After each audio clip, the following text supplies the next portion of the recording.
Okay, so your area of expertise is the PQRS program. This is what I hear. Yes. It's like rumor tell, Yes, right? that is. That's my wheelhouse. Okay, cool. So we'll kind of get in that wheelhouse here a little bit. I think there are a couple questions that sort of come to mind. The first one that really comes to mind is, and I think when I initially put the question down, I said, what kind of dollars are at stake? But really, it's not about dollars, right? It's more about percentages of what they're already taking in. Yes. Okay. So there is quite a hefty financial risk. There's up to a 6% financial risk for non-compliance with the PQRS program in the 2015 reporting period. There's a 2% PQRS downward payment adjustment for non-participation in just the PQRS program, but there's also a risk factor for the value-based modifier.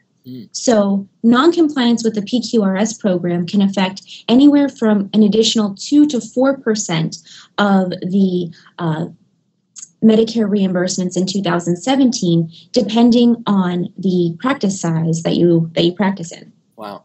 Yeah. And so, sort of to avoid those pieces, what are the necessary steps that you think providers are going to need to do? What are the reporting options for PQRS and we're really kind of talking about 2015 in this case. Yes. What are those options that they need to start looking at? I mean, really, they should have maybe been looking at them a couple months ago, but right now we're really getting serious on that time frame. Exactly. So providers can either report as an individual or via a GPRO group practice. It's the group practice reporting option. Now, those who are reporting as individuals report under their individual NPI tax ID combination, so as a single unit. But if you're reporting as a GPRO, you would be incorporated into your entire tax ID and reporting as one unit. Now, if you're a GPRO, you would have self-nominated with CMS by the end of June to do so. So you would know if you're a part of an individual practice or a GPRO practice at this point.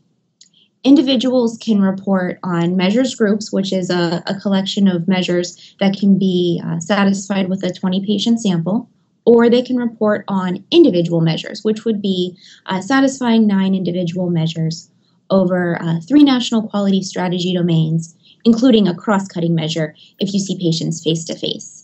And you can do those in a couple different ways. You could report through a qualified PQRS registry, through your EHR if you have an EHR that satisfies PQRS submitting requirements, through claims-based reporting, or through a qualified clinical data registry or a QCDR. Now, that's for individual provider reporting. Yeah. So for groups, what kind of options? I mean, obviously, GPRO reporting it kind of looks similar to the individual stuff, but yet there's some nuance there. There are some differences. Yeah. So if you're reporting as part of a GPRO, again, you're reporting collectively under your tax ID. Now, GPROs would report on individual measures, still 9 measures over 3 NQS domains, including a cross-cutting measure if you see patients face-to-face. But the way that you can submit that reporting is different. Yeah. You can still report through a qualified PQRS registry. You can report through the EHR if the EHR submits GPRO reporting for PQRS, or you can report through the CMS GPRO web interface if your GPRO practice has 25 or more providers. Okay. But when you're looking at either individual provider reporting or GPRO reporting, at this point in the year, in October, you may need to submit your reporting through a registry because some of the other ways of reporting cannot be done both retrospectively and prospectively. But with a qualified registry, practices and individual providers are able to report data all the way back from January of 2015 and moving forward. So sort of if you haven't been thinking about it up till now and you're getting ready to make a decision, really registry sort of is your option because, and even, GPRO kind of out the door unless you registered in June. Exactly. But the registry piece in individuals really becomes a pretty viable option for you, or really one of the good options that you can take.